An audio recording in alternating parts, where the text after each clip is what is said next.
Hello there. Welcome back to Haunting History. If you love stories that chill you to the bone and mysteries that won't let you sleep, you're in the right place. Make sure to subscribe and join us if you dare. Tonight, we uncover secrets that were meant to stay buried. Let's dive in. They weren't supposed to be buried there. 7 children, no names, no dates.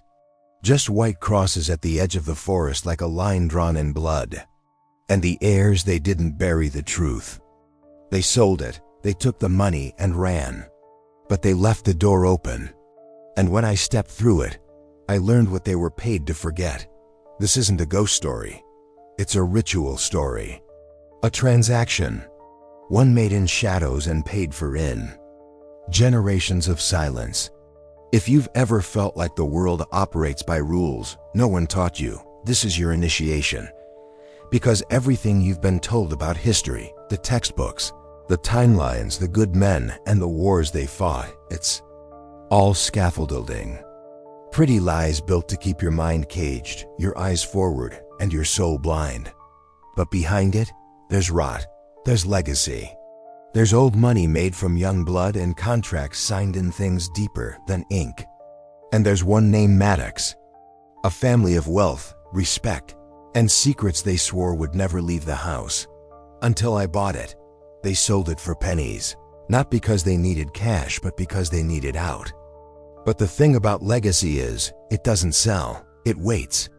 Buried in walls, in journals, in laughter that doesn't belong to anyone living. It waits for a fool with a flashlight and a thirst for the truth. This is that truth. The Maddox estate wasn't abandoned, it was sealed. And what I broke open wasn't just a locked attic door, it was a contract. One forged long before I was born. And now it's mine. You want to know the real cost of generational wealth? Come closer. What they bought, what they buried, what they fed, is older than this country. And it is not done collecting. The boundary has weakened. And if you don't stop watching now, if you go further down this hole, you will not come back the same. But maybe that's the point. Because some of you weren't meant for the surface world. You were meant for the vault, for the black ledger, for the truth men die keeping and even more die learning. And I'm going to show it to you. They told me the house had good bones. What they didn't say was who was buried in them. 10 acres of silence, a 3-story Victorian, and a crypt that wasn't marked on any map. But the most dangerous thing on that land wasn't the grave. It was the paperwork. A family doesn't write a non-disclosure agreement unless they're hiding something worth more than money. And when the Maddox heirs slid that contract across the table, they weren't protecting privacy. They were severing responsibility, cutting the cord, abandoning the altar, because that's what this house was. An altar. The journals in the attic didn't read like diaries. They read like ledgers, payments, terms, codes passed from father to son, each one understanding less than the last. Until finally someone refused to pay. That's when the cracks began to show, in the walls. In the mind, they called it arrangement. No one ever said what was being arranged, only that it had to be honored. That's how these things work. Power never names itself. It survives in implication, in tradition, in ritual passed down like poison in a family recipe. And what began in 1887 didn't end when the Maddox heirs moved to Europe. It just mutated. This is how old power works.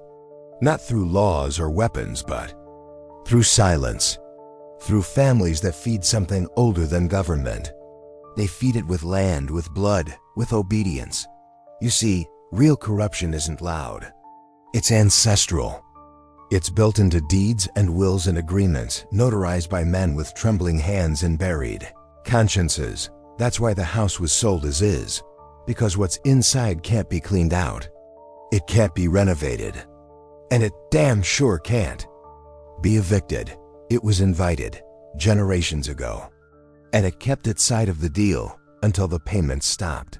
That's when I started hearing footsteps on the 3rd floor. That's when I found the 7 crosses. That's when I found the journal entry. That said, God forgive us. We knew, but we chose. This isn't about one house. This is about the system behind the system, the blood pact under the Constitution. The silent class who built their fortunes by feeding something they couldn't control, but thought they could contain. They were wrong. And now, I live in the consequence. The deeper I went into those journals, the more I understood this wasn't just family history. It was a blueprint for containment. Edmund Maddox didn't build that house for comfort. He built it to trap something. Every architectural decision had purpose. The reinforced corners, the symmetrical 3rd floor, the servant staircase built like a spine curling up the back of the house. It was a structure of control, a ritual in wood and stone. But what happens when the ritual is forgotten? You start to hear laughter in rooms that should be empty. You start to see footprints that shouldn't be there. And you find a locked room shielded for a reason and open it anyway. Inside that room, I found not just journals but rules. Do not disturb the soil beyond the crosses. Never look through the attic window on the solstice. And above all, do not invite curiosity past the threshold. Too late. They called it the boundary, the edge of the house's power. Or maybe the edge of its cage. But there were signs it was weakening. Every generation, the entries grew more desperate, more cryptic. Until finally, Richard Maddox wrote, "The payments are no longer enough. It knows we doubt. It smells our fear." And that's when I realized something terrifying.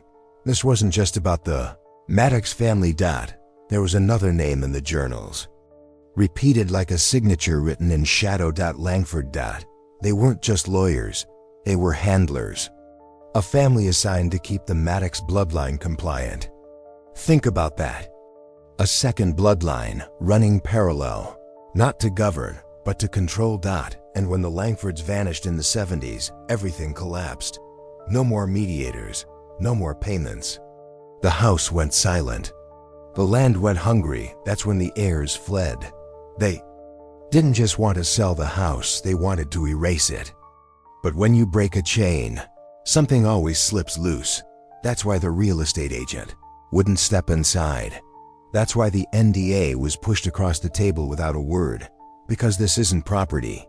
This is legacy with teeth.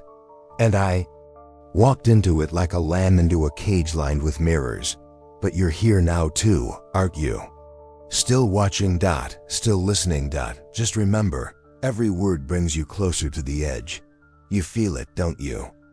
Good, because in the next section, we'll talk about the first burial and why it was never recorded. The first burial wasn't marked on any map. No headstone, no obituary, no town record, because it wasn't meant to be remembered. It was meant to be bound deep in the north woods behind the Maddox property. Beyond the 7th white cross, the trees grow too close together. The path curves wrong, like it's avoiding something.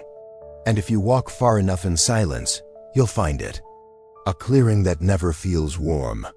A circle of blackened earth. That's where they buried the girl, not Maddox.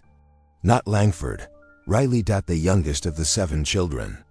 She didn't die in the mine collapse. She survived, but not as a child should.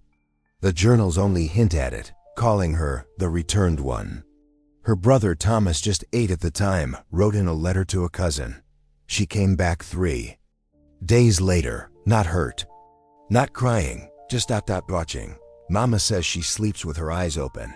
Papa won't touch her. 3 days. Underground. No food, no air. But she came back. And after that, the forest never grew right again. That's when the Maddoxes made the first payment. They didn't call it a sacrifice. They called it a settling. Edmund wrote, "Better 1 than 7, and better them than us." It wasn't guilt. It was strategy, you see. That's the great lie we're fed about the past, that our ancestors were helpless, moral men navigating a brutal world. But some of them weren't victims. They were deal makers. And the arrangement began that night. 1 child buried in the woods. One crypt sealed with no body inside. One boundary drawn across the earth like a leash. But the thing they bound, it doesn't forget. It doesn't forgive. It waits, feeding off memory, off bloodlines, off ritual. That's why every Maddox generation kept the house, even when they lived elsewhere. Because they knew if the land is sold, the debt transfers, not legally, not on paper, but spiritually. An ancestral lien written in the dirt and paid in the dark. So ask yourself, who did I become when I signed? Not a homeowner, an heir. I didn't buy a house. I inherited a covenant. One they thought they could escape by running, but legacy doesn't. Recognize distance. It recognizes names. And now mine's on the deed. Let that sink in. And if you've made it this far, type this in the comments twice to lock it in. I accept the inheritance. Say it twice. Seal the transformation. Because from this point on, you're no longer just a viewer. You're part of the line. You said the words twice. And that matters more than you realize. Because ancient systems, real ones, don't run on belief. They run on acknowledgement. The moment you see the pattern, the moment you recognize the game, it sees you back. And the Maddox arrangement? It was never meant to be understood. That's the brilliance of it. Keep the rituals hidden behind inheritance laws. Keep the language vague. Keep the deaths quiet. Let the structure carry the weight of the blood, not the people. But Richard Maddox broke the cycle when he started writing too much. He left the journals behind because, somewhere deep in his unraveling mind, he wanted someone to find them. Someone outside the bloodline. He was looking for a witness, someone like me, someone like you. But that was a mistake.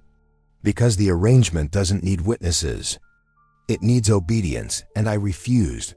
After I found the final journal entry, 4 words, trembling in graphite, God help us all.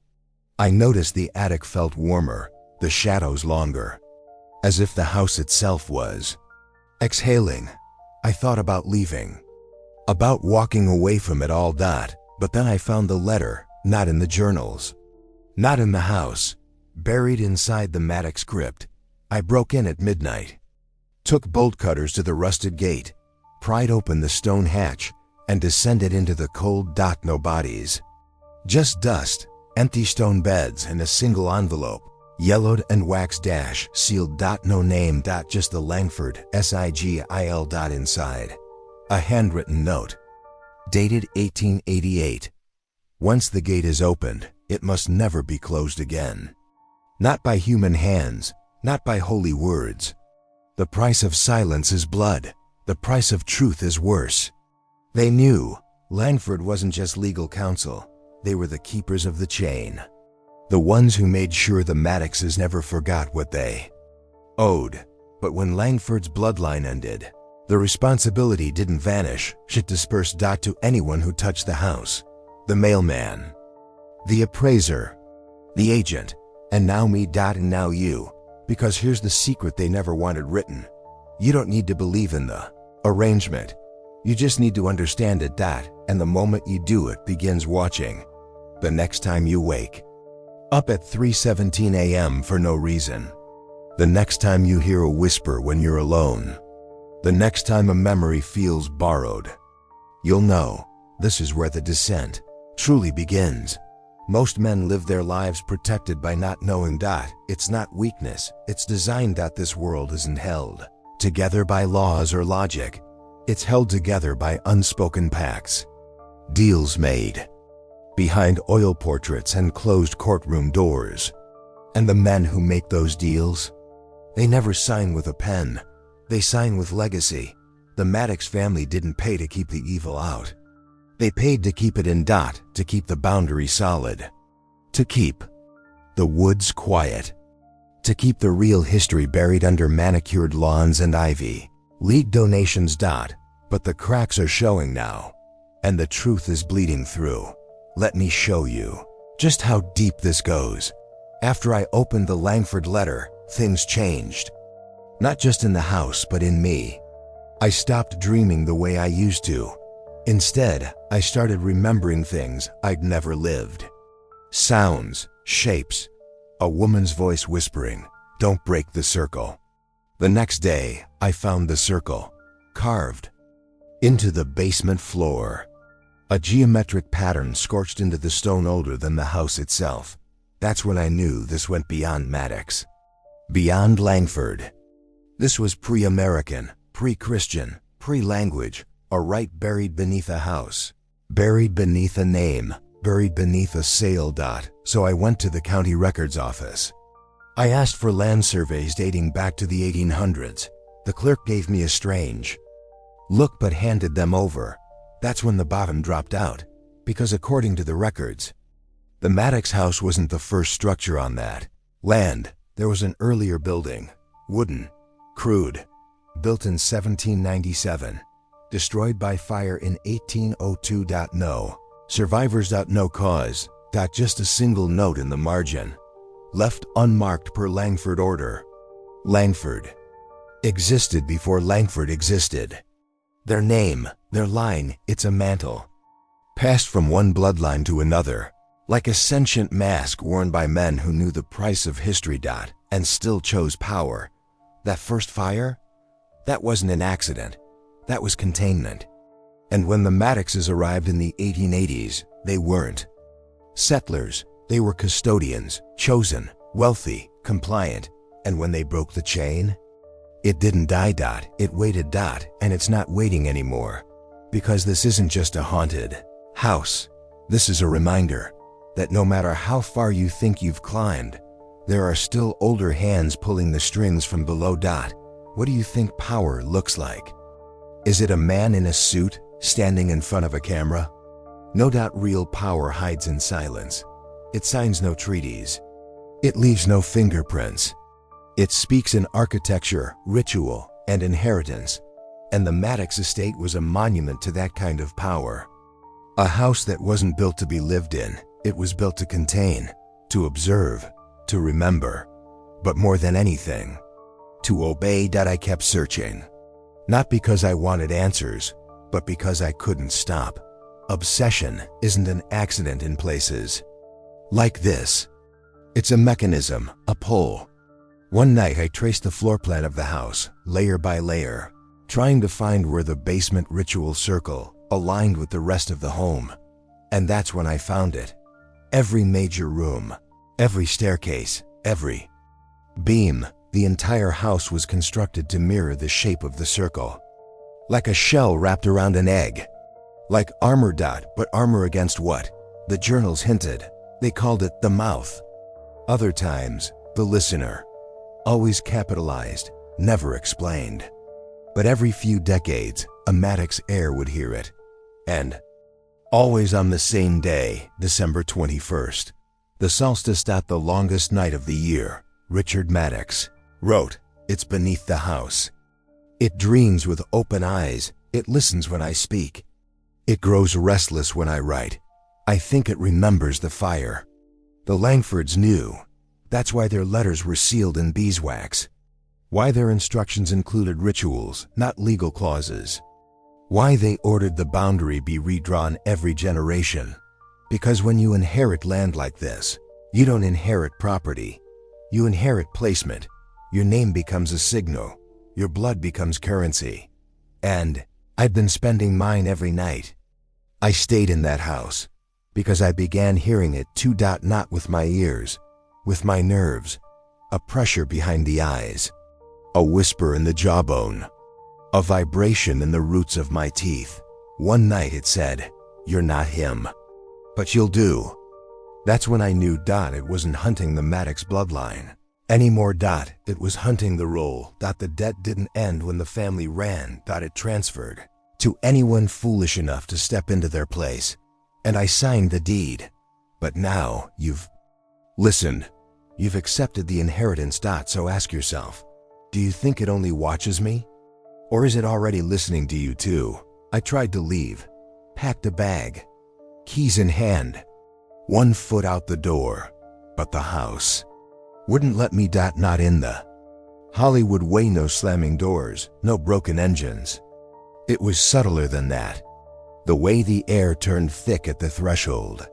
The way my thoughts looped, circling back like a dog leashed to a tree. The overwhelming certainty that if I walked away, it would follow because the debt wasn't tied to geography. It was tied to awareness that once you understand the shape of the cage, you carry it inside you. That night, the solstice came, December 21st. The date etched over and over in the Maddox journals, circled, underlined, feared. At midnight, the entire house went silent, not quiet silent. A vacuum of sound so total that even my heartbeat seemed too loud. The air tasted of iron. My breath came in fogged gasps. Then, a sound. Not outside, not below, inside me. A pressure in the chest. A groaning tension in my bones, like something ancient was crawling up through the marrow. I collapsed in the library, on the floor beside the journals. And that's when I saw it, beneath the lining of one of the books, a folded piece of vellum. Older than paper, smelling of ash. A map. Not of the house. Of the land, and not just the Maddox land. The entire valley. It was covered in symbols. None I recognized. Glyphs older than language, swirling around a single black X, and scrawled in the margin, almost as an afterthought, the mouth is not a place. It is a condition. That was the final piece. They hadn't been feeding it with sacrifices. They'd been feeding it with awareness. With proximity. With witnesses. And every time you open your mouth, every time you tell the story, even to yourself, it grows. It listens. It adjusts. It adapts. The arrangement wasn't meant to contain it. It was meant to moderate exposure. To regulate how many minds it touched. The Langfords failed. The Maddoxes fled. And now? It's leaking through walls, through words, through this screen. If you're watching this now and your ears are ringing, if the lights flicker just slightly off rhythm, if something in the corner of your eye keeps shifting when you don't look directly at it. Then it's already begun. You accepted the inheritance, but what you inherited was never wealth. It was proximity to the mouth. And now, it wants more. Shouldn't be telling you this. Not like this, but the mouth. Whatever it is feeds on silence as much as on exposure. So here's what I know. The mouth thrives on boundaries. It lives in the cracks between words, the spaces between thoughts, the silence between breaths. It is not a creature, not a ghost, not even a place. It's an echo. An echo that feeds on attention and shapes reality around it. If you stare too long, it stares back. If you try to trap it, it slips through your fingers like smoke. And if you speak its name, well, that's how it grows. That's the true curse. Every warning whispered, every journal entry, every story passed down was meant to limit its reach. But the truth is, you can't fight it by hiding. You have to understand it. You have to learn how to listen, because the mouth is always listening. And it's waiting. Waiting for the next word. The next breath. The next mind to slip. If you feel it near you. If your skin prickles like static. If the silence deepens. Don't turn away. Watch. Listen. Learn. Because if you close your eyes, the mouth will take you, and you'll never be heard from again. That's all I can say. For now. Stay aware. Stay alive.